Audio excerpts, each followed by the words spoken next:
YouTube channel, and today's topic of the discussion is about the voluntary sterilization. So voluntary sterilization, it is a method of long-term contraception which is relatively very safe, and it is much nowadays it is much easier to carry out so as to avoid unwanted pregnancies. So when it comes to voluntary sterilization, one should be the healthcare practitioner should be very much cautious, and the healthcare practitioner should be well capable enough to inform his client about the proper procedure, about how the procedure is there and what can be the long-term prospects and effects of it. So beginning with, when it comes to voluntary sterilization means the person himself is willing, so that he is not wanting to have unwanted pregnancies, and the person wants a method of long-term contraception. So in voluntary sterilization, if it is carried out in males, it is named by the name of vasectomy, and if it is carried out in females, it is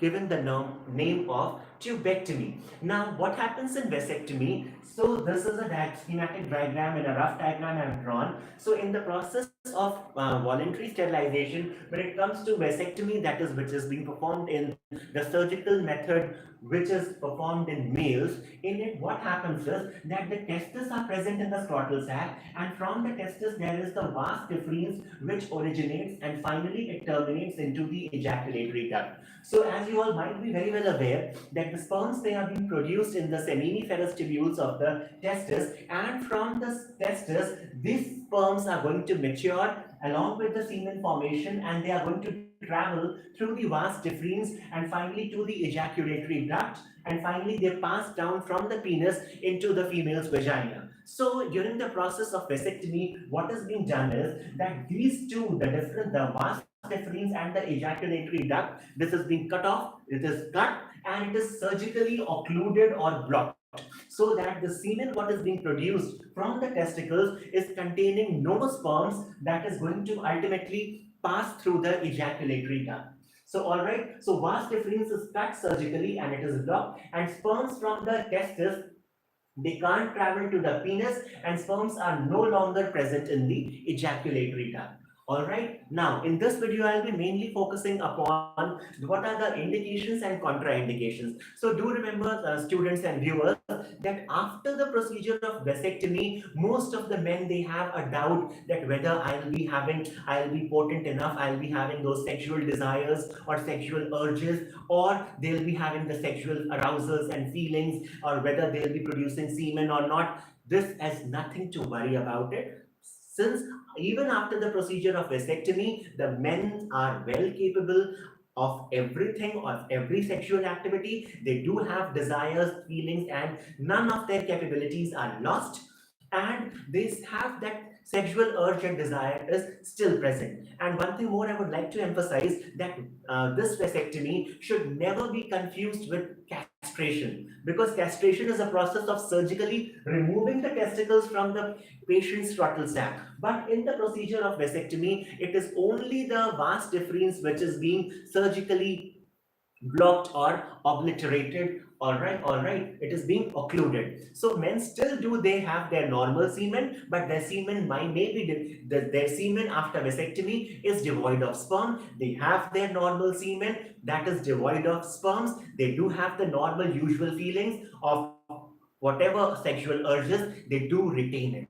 So it has nothing to, it is not to be confused with the process of castration, which is the surgical removal of the testes from the scrotal sac. So I'll be mainly emphasizing upon the indications of this vasectomy, and beginning with first indication, the first point what they say is men of any reproductive age, usually below the age of 50 years. So men who are in their reproductive period and they do have a desirable family, they have the sufficient number of children or whatever their criteria is for a desirable family, if they are well about it, if they are very satisfied, the couples who are okay, such males can go for vasectomy. Moving on, the men who want highly effective and permanent contraceptive method. So there are certain men who are they want to be very specific and particular, that they want this a permanent and a highly effective permanent contraceptive method. So such males, such men also, they go for vasectomy. Moving on to the third point, that is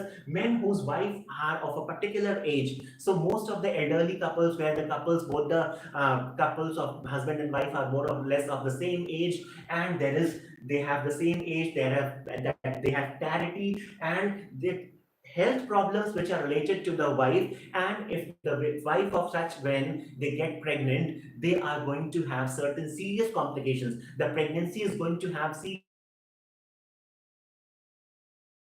complications in their wife. So in such cases they also prefer to go for vasectomy.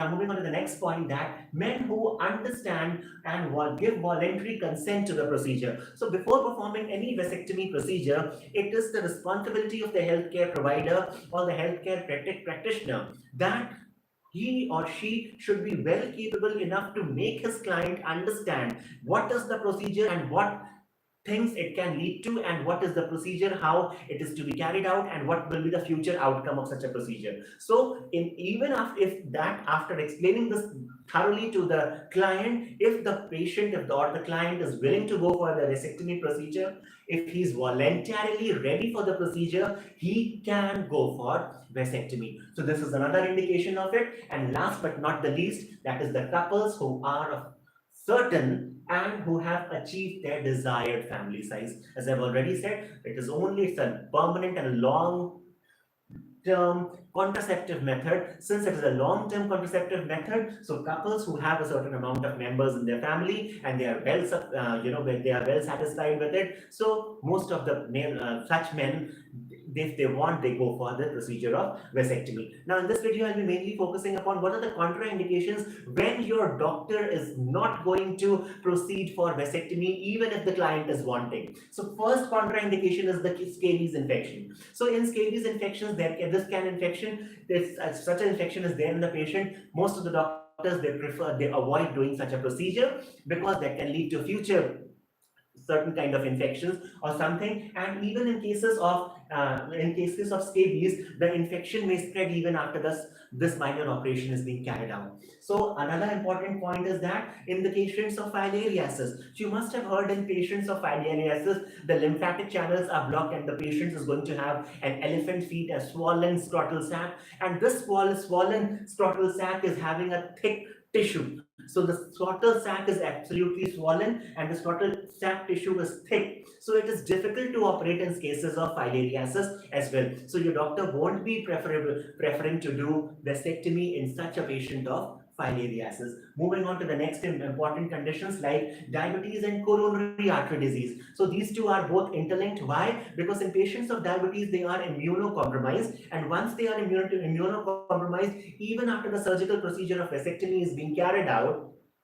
there is the possibility, there might be a chance that their wound doesn't heal that well as compared to a normal healthy individual. And the patients who are diabetics, they are at a greater risk for coronary artery diseases. There might be certain kind of coronary artery diseases or some problems due to blood clotting. So in such cases also, diabetes and coronary artery diseases, the doctor is most of the doctors, they prefer not performing this procedure, or even if they are willing to do so, the diabetes should be controlled and the patient should be ruled out for any kind of coronary artery diseases. Now, in cases of inguinal hernia and hydrocele, and the next is that the atropic painful testis. So in certain patients, that the testis is itself degenerating or the painful testis is there in such cases, and in cases of benign and malignant tumors. So in such cases also, the doctors mostly they avoid this. Is a contraindication. These are the contraindications where vasectomy procedure is not carried out by a surgeon. Now, when looking at the side effects, now there are certain side effects what are seen even after the vasectomy procedure has been carried out, and the patients needs to be informed that so and so common side effects can be very usually seen. The first is that wound infection. At the surgical site where the incision has been given for vasectomy, there might be a case that the patient is going to have certain wound infections. There can be excessive swellings, there can occur hematoma, there can be granuloma formation, pain at the injection site because this procedure has to be carried out under anesthesia. So there might be a chance that the patient is having pain at the injection site, and sometimes there is mental tension. So even after this vasectomy procedure has been carried out, the patient, his free semen sample is to be studied twice or thrice to evaluate the sperm count, to check for the sperms. So a successful vasectomy is only evaluated by examining the semen of the patient after the procedure is being carried out, because there they are going to evaluate the number of sperms over there. And something more, even after the procedure is being carried out, the patients needs to be informed that there can be certain warning signs. The patient, what they need to be informed is that after the procedure is there, the patient might have certain kind of fever. The patient, immediately once the patient comes out of the operation theater and is in the healing period, he might experience certain fever, bleeding or pus from the incision site, and a very painful or a swollen scrotum can be there. So these are the warning signs which needs to be told to the patient once the vasectomy procedure, prior to the vasectomy procedure is to be carried out. And these warning signs, that is the fever, the bleeding or infection at the site of the incision, and there can be a painful or a swollen scrotum. So such things needs to be informed. These are warning signs what the patients needs to be told. So students and viewers, this was a very short discussion about the voluntary sterilization, and in this video I have only dealt with the vasectomy, that is the male voluntary sterilization procedure, vasectomy, where the vas deferens is cut. So students and viewers, if you still have any queries or comments, you are most welcome to comment me in the comment section. And if you like this video, give this video a thumbs up. And if you find this video helpful, do share amongst your friends. Thank you for watching.